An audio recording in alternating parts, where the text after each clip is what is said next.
China received one of the harshest tariffs. That's an additional 34% on top of the 20% that had already been added to them.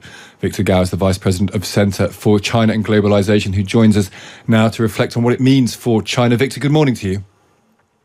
Good morning. Your reaction, it's a great pleasure. Your reaction to these tariffs? Well, first of all, philosophically speaking, launching a tariff war against so many countries in such a big amount is not constructive. It's not going to help the United States to achieve its goal, and it will be very harmful to the economies of so many countries in the world.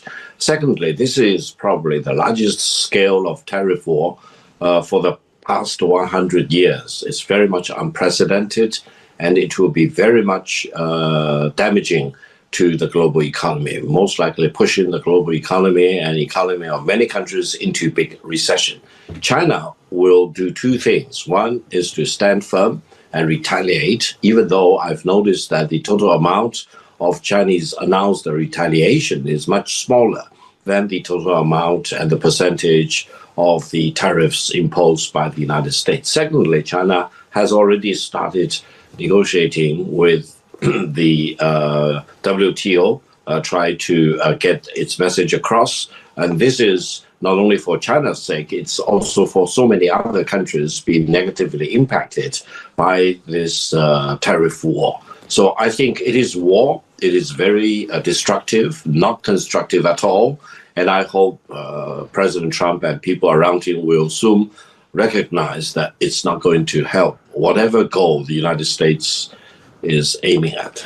Trump says that China charges 67% tariffs on the US. That's why he came up with a 34% figure, which is half of that. Does China recognize that it imposes 67% tariffs on the US?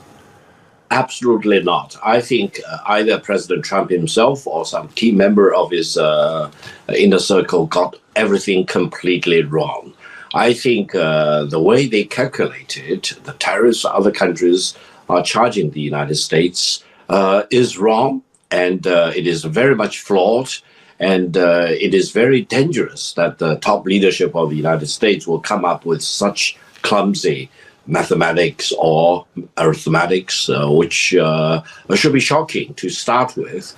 And if they use this as the basis of their policy making, it will be totally destructive to global trade. Secondly, China and the United States are completely different economies. China is the largest developing economy in the world, whereas the United States is the largest developed country in the world. Whereas the United States does have a deficit in goods trade with China, the United States has a surplus in terms of the service sold to the Chinese companies. So I think President Trump needs to be very balanced in looking at trading goods versus trading service. Further, allow me to emphasize another point. Because the US dollar remains the dominant currency in the world, now, as a matter of logic, if you want to keep the US dollar as the dominant currency in the world, not only for international settlement, but also for reserve, etc., by logic, the United States should run a deficit. Because otherwise, if the United States does not have a deficit in its trade with other countries, what's the use of the dollar in terms of the international trade and the settlement, for example? So I think someone needs to really advise President Trump in a very rational way that this is the wrong thing. You got everything wrong. And tariff war at such a large scale is unprecedented for at least the past 100 years. Victor Gao, good to speak to you. Good to get the Chinese perspective, because we're going to try and track all the different reactions around the world, and important to hear what the Chinese are saying straight away. Thank you for joining us. Thank you very much for having me. Bye-bye. Victor.